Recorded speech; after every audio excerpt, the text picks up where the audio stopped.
আমি স্কুলে গেলাম। আচ্ছা ঠিক আছে, সাবধানে যাস।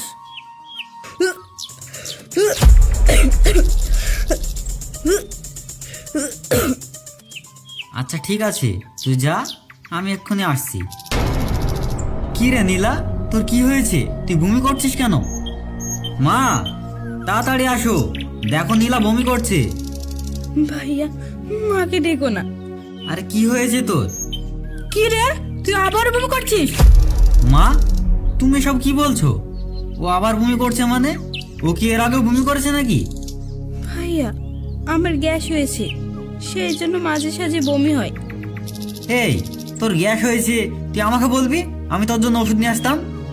তুই এসব কি বলছিস? ওর কিসের গ্যাস হয়েছে? আমি এই কদিন ধরে লক্ষ্য করছি, ও মাঝে মাঝে বমি করে, খেতে গেলে গন্ধ লাগে, শরীর দুর্বল, বিছানা থেকে উঠতে পারে না। আমার জানি কেমন সন্দেহ লাগে। দেখি তো একটু, জিভটা একটু বার কর দেখি। আরে মা, কি হয়েছে কিছুই তো বুঝতে পারছি না। সর্বনাশ হয়ে গিয়েছে, তোর বোন বিয়ের আগে গর্ভবতী হয়ে গিয়েছে। তুমি এসব কি বলছো মা? ওর তো এখনো বিয়েই হয়নি, বিয়ের আগে ও গর্ভবতী হবে কি করে? নীলা, মা যা বলছে এগুলা কি সব সত্যি? না, আমার গ্যাস হয়েছে, তাই বমি হচ্ছে। খবরদার, আর একটা মিথ্যা কথা বলবি না। বল এই কাজটা কি করেছে, বল, বল কি করেছে? আমাদের মান সম্মান সব ধুলোর সাথে মিশে দিয়েছে। বল কে এই কাজ করেছে, বল। নীলা, চুপ করে আছিস কেন? মা যা বলছে এগুলা কি সব সত্যি? কথা বলছিস না কেন, বল। সত্যি। তুই কোথায় এসব করেছিস? কার সাথে এসব করেছিস, বল আগে। শহীদুল, শহীদুল আমার এই সর্বনাশ করেছে ভাইয়া। শহীদুল? তার মানে রফিক চাচা ছেলে শহীদুল? কি হয়েছে আমাকে সব খুলে বল। সেদিন ওই মন্ডল বাড়ি মেয়েটা না অনেক সুন্দর, তুই ওকে দেখেছিস? হ্যাঁ দেখেছি ভাই। শহীদুল, তোমার সাথে আমার কিছু কথা আছে। আজিজ, তুমি একটু দূরে যাও তো। আরে ভাবি, আপনার আর ভাইয়ের সম্পর্ক তো আমরা সবাই জানি, আমার সামনেই বলেন, কোনো সমস্যা নেই। সব কথা সবারই সামনে বলা যায় না। যাও তো, তুমি একটু ওদিকে যাও। ও এখান থেকে কোথাও যাবে না। এই তুই বস, তোমার আর আমার ব্যাপারে ও সব জানে। আর তাছাড়া ওর সাথে আমার একটা ভালো সম্পর্ক আছে। তুমি বলো, কোনো সমস্যা নেই। আর যা বলবা একটু তাড়াতাড়ি বলবা, আমার বাড়িতে একটু কাজ আছে। আচ্ছা ঠিক আছে, তাহলে আমি ওর সামনেই বলছি। আমি প্রেগনেন্ট, তোমার বাচ্চা আমার পেটে। এসব তুমি কি বলছো? প্রেগনেন্ট মানে? সেদিন যে আমি তোমাকে এই ওষুধটা দিয়েছিলাম, সে ওষুধটা খাওনি? না, ওই ওষুধ আমি খাইনি। ওই ওষুধ খেলে যদি আমার শরীর খারাপ করে, সেই ভয়ে আমি ওই ওষুধটা খাইনি। আরে ওই ওষুধটা খেলে কোনো শরীর খারাপ করবে না। ওই ওষুধটা খেলে তোমার এই বাচ্চা পেটে আসতো না, বাচ্চাটা নষ্ট হয়ে যেত। জ্বর হয়ে গেছে, এখন তাড়াতাড়ি চলো হসপিটালে যাই, বাচ্চাটাকে নষ্ট করতে হবে। কি বললা? তুমি বাচ্চাটা নষ্ট করবা? তুমি পাগল হয়ে গেছো শহীদুল। একটা বাচ্চা নষ্ট করলে কত পাপ হয় তুমি জানো না? তাহলে এই বাচ্চাটা মানুষ করবে কি? আর তুমি যদি বাচ্চাটা নাও, তাহলে এই বাচ্চার পরিচয় কি দিবা? কেন তোমার পরিচয় দেব? চলো আমরা বিয়ে করে ফেলি। এই তুই চুপ কর। পড়িস স্কুলে, আর কদিন পর মাধ্যমিক পরীক্ষা দিবি, আর তুই বাচ্চা নিয়ে আমার সাথে সংসার করতে চাস? আর তুই এখন বলছিস আমাকে বাবার পরিচয় দিতে? তোকে একটু ভালো লেগেছে বলে তাই তোর সাথে একটু সময় কাটিয়েছি। আমি জানতাম না তুই এই অঘটন ঘটাবি। যাক, যাওয়ার হয়ে গেছি, যত টাকা লাগবে আমি দেব।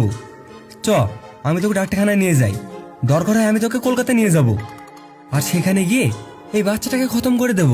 তুমি এসব কি বলছো? আমার পেটে যে বাচ্চাটা আছে, এটা তো আমাদের দুজনের ভালোবাসার প্রতীক। তুমি তো আমাকে ভালোবাসো, তাহলে এই বাচ্চাটাকে কেন নষ্ট করতে বলছো? আর এই বাচ্চাটা নষ্ট করতে গিয়ে আমার শরীরের যদি কোনো ক্ষতি হয়, তখন কি হবে বলো তো? কিচ্ছু হবে না। মেয়ে ছেলেদের জান কই মাছের মতন, ওকে যদি কোটে করার উপরে দিয়ে দিই, তাও 3-4 বার লাফ মারি। বাদ দিস সব কথা। চ, তোকে কলকাতা নিয়ে গিয়ে এই বাচ্চাটাকে নষ্ট করে দিই, আর এতে করে তোরও কোনো মান সম্মানের ক্ষতি হবে না, আর আমারও কোনো মান সম্মানের ক্ষতি হবে না। অসম্ভব, আমি কোনো মতে এই বাচ্চাটা নষ্ট করতে দেব না। এখন তুমি এই বাচ্চাটাকে পরিচয় দিবা কি না সেটা বলো। আর যদি পরিচয় না দাও তাহলে কিভাবে পরিচয় পেতে হয় সেটা আমি ভালো করেই জানি। তোর যা করার কর, আমি তো তোকে চিনিই না। এ আশিক, আমি কি ওকে চিনি? না ভাই, আমি তোকে চিনি না। তুই কে? আর তুই পেটে বাচ্চা নিয়ে আমাকে বাবার পরিচয় দিচ্ছিস? হ্যাঁ। শোন, তুই আমার সামনে আর কোনোদিন আসবি না। আমি তো তোকে চিনি না। এ আশিক, চল। শহীদুল, শহীদুল আমার কথাটা তো শোনো। এখন আমি কি করব? আর সবার সামনে আমি কিভাবে মুখ দেখাবো? এখন তুমি আমাকে বাঁচাও ভাইয়া, না হলে আমি গ্রামে মুখ দেখাতে পারবো না। তোর ভাই তোকে কিভাবে বাঁচাবে? তোকে যদি এখন কেউ বাঁচাতে পারে সে হল একমাত্র শহীদুল। তোকে ওর সাথে বিয়ে করতে হবে, না হলে তুই কিভাবে বাঁচবি? ও যে আমাকে বিয়ে করবে না। ছি ছি ছি ছি ছি, তুই এটা কি করলি নীলা? তুই আমাদের বংশের মুখে চুনকালি মাখিয়ে দিলি। এই কথা যদি সমাজের লোক সব জানতে পারে তাহলে তো আমাদেরকে নিয়ে সবাই সিসি করবে। এই কাজটা তুই কিভাবে করতে পারলি বলতো? আরে আমি তোর বড় ভাই, তুই আমার কাছ থেকে যখন যেটা চেয়েছিস আমি তোকে তখন সেটা দিয়েছি। তোকে আমি পরিপূর্ণ স্বাধীনতা দিয়েছি, আর তুই সেই সুযোগ নিয়ে এই কাজটা করতে পারলি। বাবা, এসব কথা না বলে এখন কি করা যায় সেটা ভাব। হ্যাঁ মা, ব্যবস্থা তো করতেই হবে। আমি এক্ষুনি শহীদুলের কাছে যাব। প্রয়োজন হলে আমি ওর হাতে পায়ে ধরেও বিয়ের জন্য রাজি করাবো, আর তাতেও যদি না হয় জোর করে হলেও এর একটা ব্যবস্থা করব। তুমি থাকো মা, আমি আসছি। হায় হায় হায়, আমার কি সর্বনাশ হলো, আমার কি সর্বনাশ হলো। মা, মা, তোর পোড়া মুখে আমাকে মা ডাকছিস? এসব কাজ করার আগে একবার আমাদের কথা মনে পড়লো না? একবার আমাদের মান সম্মানের কথা মনে পড়লো না? কেন করলি এসব কাজ? কেন করলি তুই?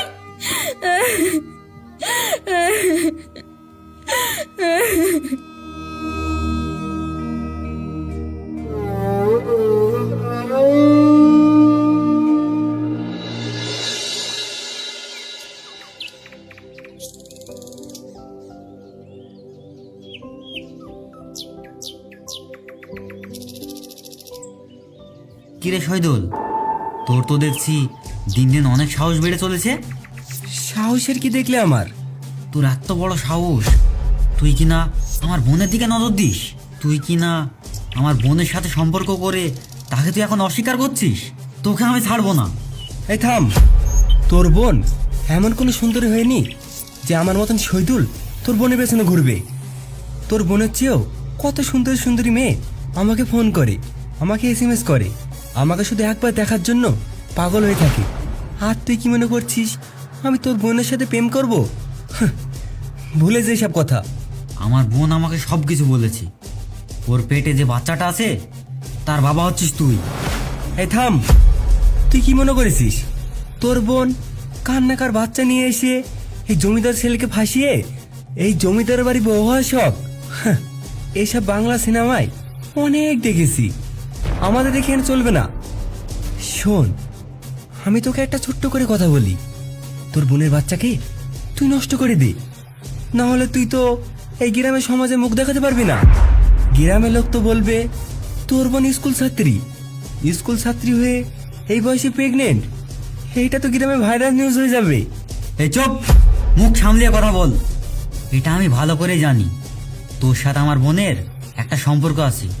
এখন তুই এটা স্বীকার কর। ঠিক আছে, আমি মানলাম তোর বোনের সাথে আমার সম্পর্ক ছিল, তোর বোনকে আমি ভালোবেসেছি। আর এটাও মানলাম যে তোর বোনের পেটের বাচ্চাটাও আমার। কিন্তু তুই এটা প্রমাণ করাবে কি করে? আর এটাও তো হতে পারে এটা অন্য কারো বাচ্চা, আর তুই আমার দোষ দিচ্ছিস। মুখ সামলিয়ে কথা বল। এটা ভুলে যাস না যে তুই আমার বোনের বিষয়ে কথা বলছিস। নিজেকে শুধরিয়ে নে। দেখ, তুই আমার বন্ধু বলে আমি এখনো কিছু বলছি না। তোর জায়গায় যদি অন্য কেউ হতো না তাহলে এতক্ষণ তাকে কেটে নদীতে ভাসিয়ে দিতাম, কিন্তু সেটা আমি করতে পারছি না।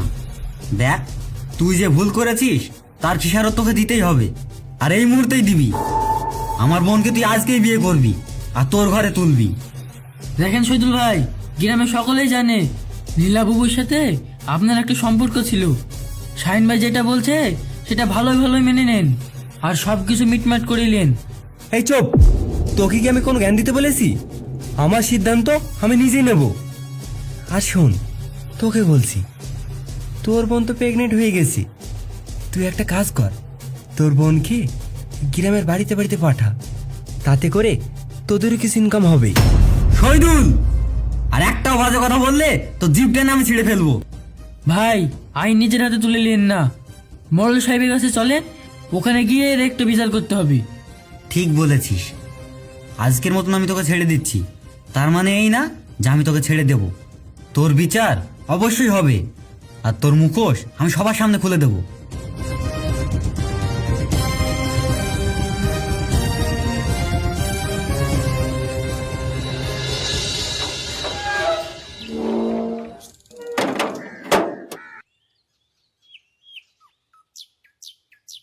মডেল সাহেব, আরে শাহিন, কি ব্যাপার? হঠাৎ আমার বাড়িতে কি হয়েছে? নিজের মুখে যে আপনাকে কিভাবে বলবো সেটাই বুঝতে পারছি না। আসলে হয়েছে কি, রফিক চাচার ছেলে শহীদুলের সাথে আমার বোনের একটা গভীর সম্পর্ক তৈরি হয়ে গেছে, আর ওর জন্যই আমার বোন আজ প্রেগনেন্ট। এইসব কি বলছো তুমি? ছোট্ট একটা বাচ্চা মেয়ে স্কুলে পড়ে, সে কি করে প্রেগনেন্ট হয়? হ্যাঁ মোড়ল সাহেব, গ্রামে সবাই জানে নীলা বুবুর সাথে শহীদুল ভাইয়ের একটা সম্পর্ক ছিল, সেটা আমরাও জানি। কিন্তু এখন যে অন্য ঘটনা ঘটে গেছে, এর একটা আপনাকে বিচার করতেই হবে। দেখেন মডেল সাহেব, আপনি ঠিক কথাই বলছেন, কিন্তু নিজের বোনকে যতটুকু দেখার দরকার আমি ঠিক ততটুকুই দেখেছি। কিন্তু তার মধ্যে যে এরকম একটা ঘটনা ঘটে যাবে সেটা আমি ভাবতে পারিনি। আর তাছাড়া শহীদুল হচ্ছে এই এলাকার জমিদারের ছেলে, তার সাথে কথা বলতে গেলে একটু ভেবেচিন্তে কথা বলতে হবে। আমি তো প্রথমে ভেবেছিলাম শহীদুল হয়তো আমার বোনকে ভালোবাসে, কিন্তু এখন তো দেখছি ব্যাপারটা পুরোটাই উল্টো। শহীদুলকে আমি পুরো বিষয়টা বলি, কিন্তু সে আমার বোনকে বিয়ে করতে রাজি হয় না, উল্টে আমার বোনের নামে বদনাম দেয়। এখন যদি এসব কথাবার্তা গ্রামের লোক জানে তাহলে তো আমাদের মান সম্মান সব ধুলোর সাথে মিশে যাবে। তাই বলছি, শহীদুলের সাথে আমার বোনের বিয়ের ব্যবস্থাটা যদি করে দিতেন। অবশ্যই আমি এর বিচার করব। ওই শহীদুল যদি কোনো অপরাধ করে থাকে, অবশ্যই সে তার কাছে শাস্তি পাবে।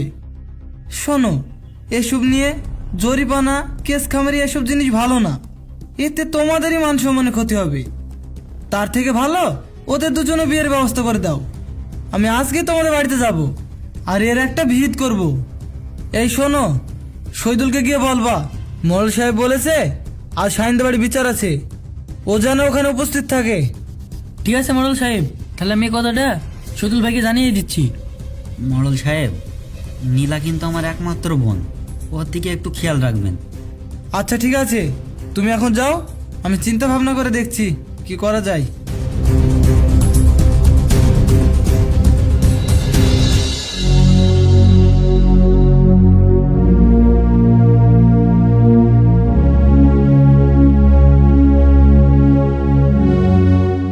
বাবা, তুই এসেছিস?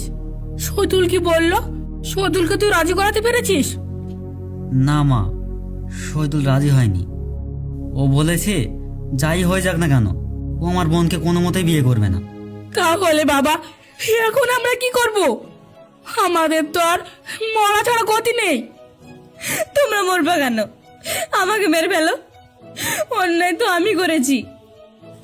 আমি যদি মরে যাই তাহলে পুরো ঝামেলাটাই মিটে যাবে, সমাজকে আর তোমাদের কোনো কৈফিয়ত দিতে হবে না, তোমরাও দায়মুক্ত হবা। আমাকে মেরে ফেলো।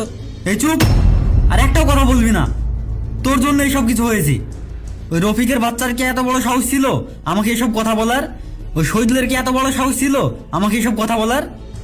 ইচ্ছা করছিল ওকে ওখানে মেরে পুঁতে ফেলি, শুধু তোর জন্য আমি ওকে কিছু বলতে পারিনি। তোকে কতদিন বলেছি তুই ভালো করে লেখাপড়া কর, আর তুই কি করেছিস? আজ তুই যে আমার বোন সেটা আমার ভাবতেও ঘৃণা লাগছে। ছি ছি ছি ছি। মা, তুমি এক কাজ করো, তুমি ওকে নিয়ে ঘরে যাও। আজ মরল সাহেব কয়েকজনকে নিয়ে আমাদের বাড়িতে আসবে। আমি বলেছি শহীদুলের সাথে নীলার বিয়ে দিতে হবে। এখন দেখা যাক মরল সাহেব এসে কি বলে। ছি ছি বাবা, আমার তো শুনে ঘৃণা লাগছে। আমাদের বাড়িতে মিটিং বসবে, তাও আবার নষ্টামির জন্য। আমাদের মান সম্মান আর কিচ্ছু রইলো না। চল ঘরে চল, আজকে তুই ঘর থেকে বার হতে পারবি না। চল বলছি, চল। যেভাবেই হোক আমার বোনকে ওই শহীদুলের গলা ঝুলিয়ে দিতেই হবে। আমার বোন তো একা দোষ করেনি, ও তো দোষী। এর আমি শেষ দেখেই ছাড়ব।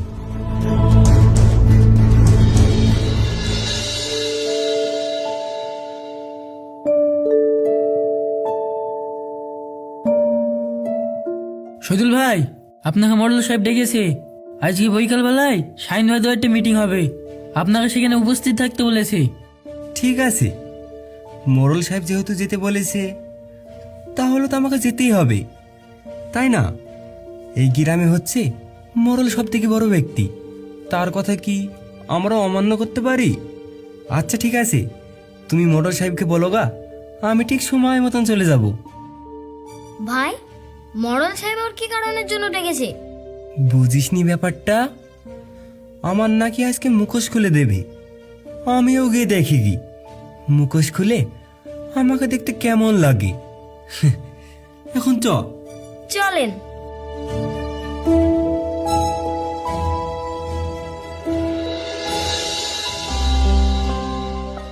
শহীদুল, তুমি যে কাজটা করেছো একদম অন্যায় কাজ করেছো। তুমি এই নাবালিকার সাথে সম্পর্ক করে তার সাথে অবৈধ কাজ করেছো। এখন সে প্রেগনেন্ট, সে এখন স্কুলে যেতে পারছে না, সবাই ওদেরকে নিয়ে টিটকারি মারছে।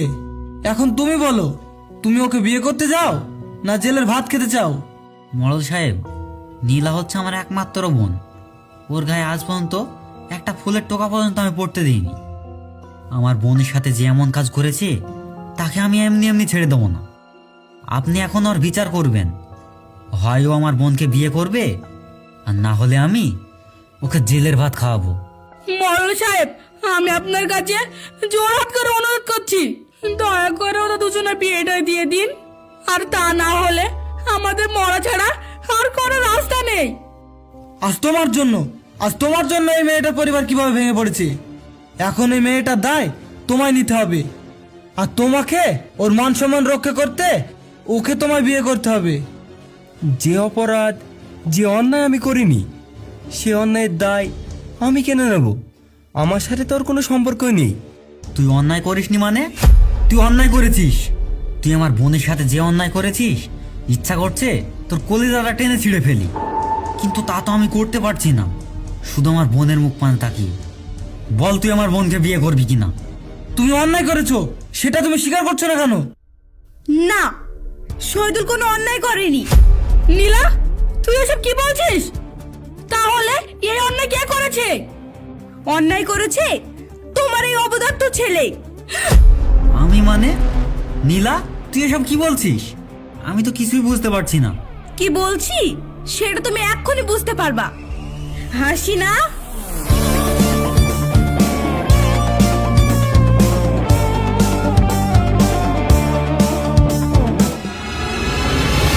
হাসি না? তুমি? যাক, এখন তাহলে চিনতে পারলে। সেদিন তো এমন ভাব করছিলে যেন আমাকে কোনোদিন দেখোইনি। মানে কি বলতে চাচ্ছ তুমি? মানেটা আমি বলছি। ছি ভাইয়া ছি, তুমি এত নীচ। আমি তোমাকে অনেক ভালো ভাবতাম। কেন? আমি কি করলাম? কি করলে? তোমার লজ্জা করছে না ভাইয়া? একটু আগে যখন আমি মিথ্যা কথা বললাম যে আমি প্রেগনেন্ট আর এর জন্য দায় শহীদুল, তখন তো খুব ভাই হয়ে বোনের বিচার করতে এসেছিলে, শহীদুলকে মারতে গিয়েছিলে। নিজের বোনের বেলায় ইজ্জত খুব দামি, তাই না? আর নিজে যখন হাসিনাকে ব্যবহার করে তাকে ছুঁড়ে ফেলে দিয়েছিলে, তখন মনে ছিল না ও তো কারোর বোন, ও তো কারোর মেয়ে। নীলা, তুই এসব কি বলছিস? চুপ করো, একদম চুপ। সবার সামনে আজ সত্যিটা জানাতে হবে। সবার সামনে তোমার মুখোশ আজ আমি খুলে দেব।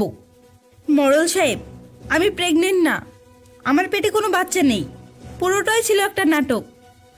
তোমার মুখোশ খোলার জন্য আমি আর শহীদুল ভাই এই প্ল্যানটা করেছি। তুমি অস্বীকার করেছিলে বলে এই মেয়েটা, এই হাসিনা লজ্জায় আত্মহত্যা করতে গিয়েছিল। আমি নিজের চোখে দেখেছি, আমি আর শহীদুল ভাই ওকে বাঁচিয়েছি। ছি ভাইয়া ছি, তুমি এত নিচু মনের মানুষ, নিজের পাপ ঢাকতে একটা জ্যান্ত মানুষকে মেরে ফেলতে চেয়েছিলে। শাহিন নিজের বোনকে বাঁচানোর জন্য খুব তো লাফালে, এখন নিজের পাপের বেলায় চুপ কেন? নীলা যা বলছে তা কি সব সত্যি? আমি আসলে ভয় পেয়ে গিয়েছিলাম মোড়ল সাহেব। সমাজ কি বলবে, লোকে কি বলবে? সমাজ আমাকে মেরে ফেলে সমাজকে খুশি করতে চেয়েছিলে? আমি তো শুধু আমার অধিকার চেয়েছিলাম শাহিন। এখনো সময় আছে ভাইয়া, মানুষ হও, নিজের ভুল স্বীকার করো। শহীদুল ভাই নির্দোষ, তাকে মিথ্যা অপবাদ দেওয়া হয়েছে শুধুমাত্র তোমাকে শিক্ষা দেওয়ার জন্য। আসল দোষী হচ্ছে তুমি। আমাকে মাফ করে দাও হাসিনা, আমি শয়তানের পাল্লায় পড়ে গিয়েছিলাম। আমি অনেক বড় ভুল করেছি। আমি তোমাকে আর আমার সন্তানকে আমি মেনে নেব আজই, আর এই মুহূর্তে তোমাকে আমি আমার ঘরে তুলব। শহীদুল, আমাকে মাফ করে দিস ভাই, আমি না বুঝে তোকে। ভুল মানুষই করে ভাই, তুই যে তোর নিজের ভুলটা বুঝতে পেরেছিস এটাই অনেক। আল্লাহ যা করেন ভালোর জন্যই করেন। আলহামদুলিল্লাহ, মানুষ মাত্রই ভুল হয়, তবে যে ভুল শুধরিয়ে নেয় সেই হচ্ছে আসল মানুষ। শাহিন যখন নিজের ভুল বুঝতে পেরে হাসিনাকে মেনে নিয়েছে, তখন তার কোনো কথাই থাকে না। তাহলে তো সবই মিটে গেল। যাও, সবাই মিলে আনন্দ করো।